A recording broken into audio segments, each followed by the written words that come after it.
Well, this Mama Jane's husband again, and it's Mama Jane. on another of our catch-up videos from our cruise on Cunard, Queen Elizabeth, back in May and June this year. And today we're going to tell you about the port of Puntarenas. Now, we called at Puntarenas. It was our first stop after going through the Panama Canel. And it was foreign. It was very foreign. One of the most foreign places we visited on the cruise, weren't it? It was, yeah. And when we were coming in, which is good. We want foreign. we like foreign, don't we? It's not a moan that there wasn't an English pub. It's it was lovely to be somewhere very foreign. Now, being a bit of a geek, I like to watch the ship coming into port and being moored. Whereas Mama Jane, not so keen on stuff like this. So Mama Jane was having a lie down, I think, and having a read while I was filming us coming in. And there was a little bit of a contretemps as we came into port, because let's say that those on the pier where we dock, they weren't particularly well organised, and the staff, the crew on the ship, were getting very, very cross with them because they were a bit lackadaisical in what was happening. And the thing is, this is not an unusual thing. They're used to having cruise ships. They are it's used not, to having cruise oh my ships. goodness, what's this and what do we do? No. But they were being a bit sluggish in getting things done.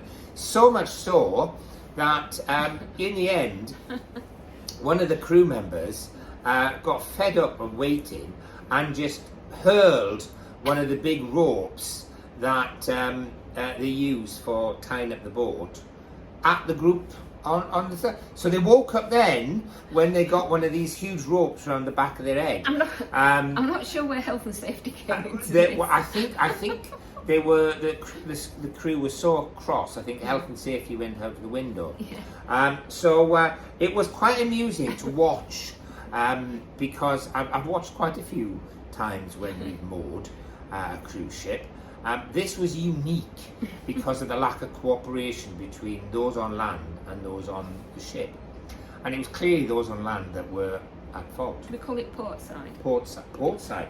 Oh, that's technical. Mama Jane getting technical there. So we eventually docked, so to speak, and it was easy getting off the boat, weren't it?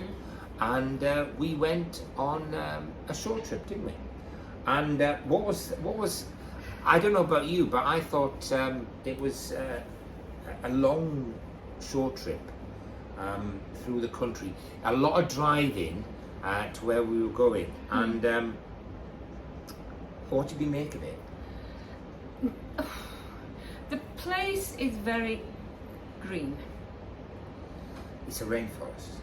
Well, I know it's a rainforest, but which is probably why it's very green, I suppose. Very green. So that was like quite different from the other place we'd been before, and I found it a lot of green, really. And once you've seen one bit of a rainforest, you've pretty much seen all of it. So now, that's obviously the trip that we chose, and so other people are on other trips, and but we could have just done it for a lot less time, I think. I think so. Yeah. I think Yeah. so. But we're heading for a particular village, so I Yes, suppose yeah. you had all the time to drive out Yes, to the village. yeah, you had, yeah. And we saw bananas growing wild on the side of the road. I don't know why, I think they were cultivated. Do you think they were? I thought they were wild. Anyway, and we learned that that bananas, once they've had one crop off a tree, if you don't prune it right back to the stump, then you won't get any more bananas. So who knew that? And we saw quite a few cattle. Cattle are big in Costa Rica, apparently, and they're a particular breed. I can't remember what they're called, but there'll be the odd photo or two of them as we go along. And we were driving to a particular village, and I can't remember what the village was now. What was the village name? I bet you can We're remember. not doing very well. I bet are you we? can remember, Mama Jane. We can't remember the name of cows. We can't remember the name of Can't you remember the name of the village? I was relying on you. Was it Esperanza? I think it was. I don't know. Anyway, when we got there, it was a classic South American sort of village, apparently, or town, small town, and it was all centred around a town square. There was Catholic church there, and there were some dancers, weren't there? There were some dancers, and there weren't many dancers. No. There was some competition on or something, weren't there? And they'd all had to go somewhere. So there weren't as many dancers as there should have been. And some of the local children had got roped in as well. Do you think they were pleased to be roped in, Mama Jane? The young boy was not. They were not impressed. He was clearly not impressed. No. That is, Mama dragged him along. He was not impressed. But the dancing weren't bad, It was it? good. And it was nice to see people, making an effort, Yeah. the culture, to... I'll drop the video in Yeah. of some of the dancing into this video. It was good. And they sold us some souvenirs, didn't they? Yes. There was that. And then we started our way back from there. And we called at what can only be described as a tourist trap. Now, on cruises, you'll find, and those of you who've been on cruises will know this is true, every port you're surrounded by people selling things, or you're taken to places where there's things to buy, and that's how these countries make the money, so it's not a criticism. This was a humongous shop, I can't think of another word for it, shop. It was like a tourist trap supermarket. Yes, but it had the best selection of the best quality t-shirts anywhere. Of the whole cruise. Of the whole cruise. They were lovely, they were not expensive, we each bought one, and they've been washed now a few times, and they're really, really good quality t-shirts. Yeah. I'll wear it for one of the videos. We'll have to put them both on for one of the videos so you can see it. Matching. They're all about matchy. They're all about turtles. Saving the turtle. So we did that, and we crossed one of the rivers, one of the major rivers, and there's a photo of that showing how wild the river was, how full it was, because they'd had loads of rain this year. And then we got back to the port, and we thought we'd have a look around the port, and we tried to get a map of the port. So we went to the tourist information. As you would. Yeah. Lovely girl, lovely young woman there, but they didn't have any maps, which is Very helpful. which is a bit scary Yeah. in the tourist information. But bless her, she got her phone out and she googled us a map, and she couldn't have tried harder so that we could see where we were going. Yeah. But one of the reasons there wasn't a map is there wasn't much to see. No, that is true. Yeah, I in don't know what we fact- would have put on this map, really. I would say that the only thing that you could see in Puntarenas was poverty. Absolute abject poverty. And I don't just mean people lived with a much less, with a lower standard of living than in European countries. I mean poverty. It was a completely different standard Totally different standard. of living. And you walked about feeling, oh, this is so bad. The brothel seemed to be doing quite well. Business seemed to be booming. They tried there. to get us Tried both to get us into both that. in, but we declined. Yeah. Mama Jane declined. Yeah. So did you. So did I. Yeah. But it was really a tragic place in many ways. Yeah. There's lots of people on bikes going around peddling their wares, and when we were in one of the side streets that we'd gone down mistakenly, I looked down, and in this zinc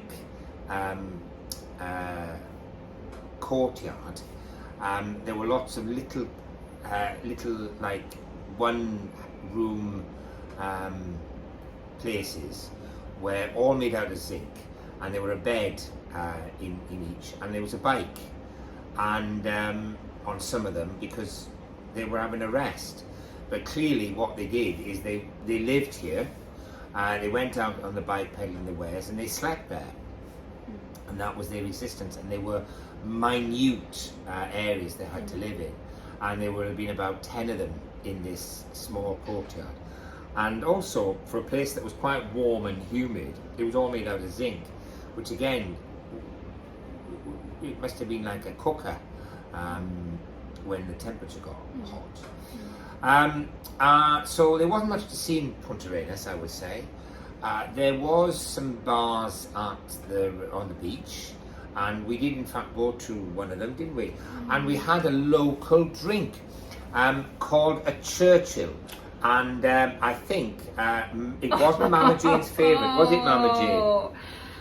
I will, generally speaking, will eat and drink pretty much anything really. I'm not a fussy, picky eater. You know? No. This was the most disgusting thing I've ever had, and it, I can't even describe it. It was a cold drink, and it was there were various lurid colours you could have, but within the drink was this white Powder. Not even powder, gritty powder. In this drink, a lot of it. And can I add, it's not the white powder that you normally snort. No, it's not that. We do, and we don't. No. But it was like this thick, gungy goo, white, crunchy powder, and then you got a little carton, a sealed carton, which I realised was condensed milk. Because I asked the young man, "What is this?" And he said, "Milk." And I thought, this is not milk. And when I looked, it was condensed milk. Now, I don't know if many of you know condensed milk, but it was condensed milk. And when I then questioned him what was the gritty stuff, it was dried milk powder. Now, I don't know about you, but the idea of drinking a cold drink with dried milk powder, a huge amount of dried milk powder, sort of floating in this congealed mass, before you even put the condensed milk, it was absolutely revolting. Yeah. It wasn't delicious. It was not delicious. It was the most revolting thing I have ever, ever. And it's called a Churchill. It's called, I don't know why it's called a Churchill. No, it's called I'm sure Churchill. he never drank it. No, I'm sure he didn't. And then what else did we find on Puntarenas? The beach. The beach was, well, it was strange because the sand was a bit dark and volcanic, wasn't it? And it wasn't my favourite beach, although it was all right. Yeah. Yeah. The whole place was run down, and I felt really sorry for the people that lived there because I don't know, perhaps they're more than happy living there and living their lives, but to me it just seemed hard life. And we came across a nice statue, didn't we? Yes. And we came across this sculpture, which I think was meant to be a whalebone, but I'll drop a photo in of that as well for you to see. But all in all, if you go into Puntarenas, make sure you've got some shore excursions, because there's not a lot to see in the port, and I didn't think they'd made the best use of the port either. So that's Puntarenas really. And certainly not try the Churchills. No, I'd avoid Churchills. Next, after that, the next two ports, well, we weren't allowed to go ashore because COVID struck. So there'll be a video about my time in quarantine, and because I tested positive. I wasn't ill or anything, I just tested positive. But there'll be a grumpy video that I did at the time of me in quarantine to follow. And then we'll talk about just being in the port of Los Angeles and Manzanillo before we could get off the ship in San Francisco. And we had a brilliant day in San Francisco. But is this video about San Francisco as No, well? we're going to come into that. We're going to come into because now it's a goodbye from Mama Jane. It's goodbye from him, my husband.